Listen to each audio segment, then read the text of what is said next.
Okay, let's look at one or two things together. Okay, when Microsoft officially announces they are stopping updates and all forms of support to a particular operating system, it means a big deal. It means a lot. One of the issues that will start arising when Microsoft stops supporting that operating system is security issues. You and I know there are hackers everywhere today. Hackers in every part of the world whose business it is to just hide under all sorts of names and carry out their evil intentions. One of the ways they hide is to connect to a system that has very low security guiding it.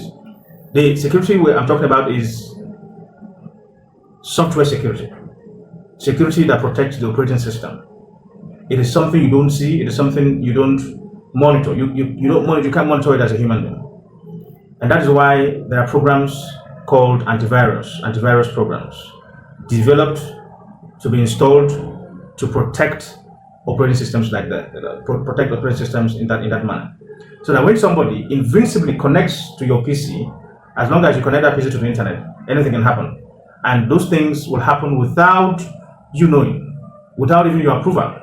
Somebody who wants to attack someone else in another country, say Cameroon, in another country, say South Africa, can connect first to your PC that is vulnerable, and then hide under your PC, turn your PC to his own, and launch his attack from your PC to South Africa. When investigation begins, they will find out that this attack came from your PC. And guess what? Who is the owner of the PC? Who is the user? You. So you become the suspect. Meanwhile, someone else used your PC to attack another PC. And he did this invincibly. And this was possible primarily because that operating system no longer receives security patches from Microsoft or from the operating system's designers, developers. So not only because it stops many devices, including printers, including USB cords, from working perfectly on your PC, it is also a serious risk to you as a user of the PC. So it's a big deal. It's something to pay attention to when Microsoft announces they are stopping updates, support for a particular operating system. They have announced on October 14th, 2025, Windows 10 will start receiving updates from Microsoft. What are you now supposed to do as a user of a laptop or a PC running Windows 10? Lots of things. Those are the things we're discussing today in this video. We're discussing your options.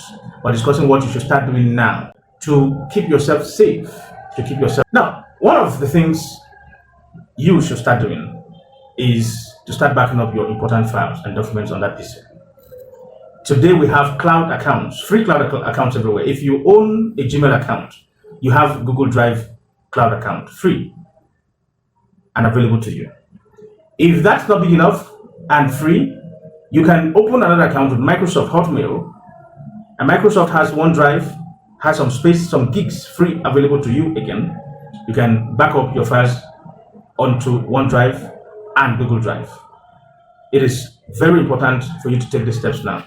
When you back up your files onto a cloud account like that, it's a lot better because you can have it back anytime, anywhere, whether on the PC, your current PC, or anywhere else in the world. You can easily retrieve your files from the cloud. So it's a free service and a perfect option for you. Back up your files. But if you don't want to back up your files, if your files are so important, you don't want any prying eyes to look at your files, your documents, maybe they are very, very official and highly restricted, you will need an external hard drive then. Get an external hard drive and back up your files. That's the first thing to do. Back up your documents, all right? So that you are ready to now take on the next options we're discussing. Now, if you're ready and your files are backed up, the next thing, one of the options, is to upgrade to Windows 11. Upgrade to Windows 11. But unfortunately, it is not every PC or laptop out there that has the capacity to take Windows 11. One of the quickest ways to find out is to download an app from Microsoft's official website. Go to Microsoft.com and just search for PC help check tool. Download that tool, install it on that laptop or desktop, and run a check. That tool will help you to know if your laptop or your PC can take Windows 11. And if you discover your PC or your laptop cannot take Windows 11, what's the next thing, the next option for you? I would advise dash that PC to someone and go get a new PC for yourself. 10 years old operating system. It's old enough to be thrown away, and you go for a new one.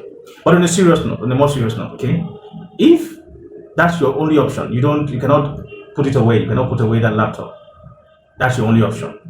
Okay, then I'd advise that you really begin to plan ahead. Plan for a new PC. You have some time still left. Plan for a new PC. All right, it will take a while, probably 6 months or a little less. All right, before a lot of things will really change with Windows 10. New things in the market, new printers and all that will no longer be compatible with Windows 10. It takes some time. So you take this time now and plan ahead for your new PC. Now, but if you really cannot afford a new PC, then you are left with the option of continuing to use that Windows 10, but keep it away from internet connection. Keep it away from internet connection. The moment you link it up to the internet, it becomes available for attacks from any part of the world. These attacks are not discoverable by you. They're not attacks that you can see, you can control. So the only way to continue to use the PC safely is to keep the PC away from the internet completely. And if you really cannot do that, then I'd advise you to run Linux. Run Linux on it. Get yourself ready to learn Linux, all right? And run Linux on that PC. So that you can use Linux, which is free of charge, it's open source free. You can use Linux and then continue to enjoy that PC. But what if you're a company, a corporate body, and you're really not ready immediately to put aside all your computers and laptops running Windows 10? Well, Microsoft still has an option for you. It's an extended support, but you pay yearly, about $61 yearly for that support. You need to register on their website so they can be sending specific updates to your PC alone for protection and for continued usage for some time. That's the only option you have. In fact, the last option. No other option again. All right. So if that's the only option you have, you cannot run Linux, you cannot run many other things, then it's time for you to go get a new PC. So let's say you choose to ignore all of this, okay, and ride into 2026, still using your Windows 10, comfortably connected to the internet. Let me let you know that the first problem you're going to have is security issues. The next you're going to have is compatibility with new products on the market. The next issues you're going to have again with that laptop, all right, is that you will begin to just dislike it because it will give you a lot of headache. A lot of headache in running, in just using it smoothly. And guess what? Windows 12 is around the corner. So, because Windows 11 seems to require too much hardware to be able to run. Microsoft is already working on Windows 12, and it promises to require less. It promises to come with less requirements to run on PCs and everything. So, if you have watched us up to this point, click the subscribe button, hit the like button, share this video, and stay tuned. Come back again, because we're going to be rolling out videos on how to install Linux, how to upgrade to Windows 11, how to stay connected to Windows 10 without losing anything after this October 14th. So stay tuned, return to this channel to watch us again. Thanks for listening.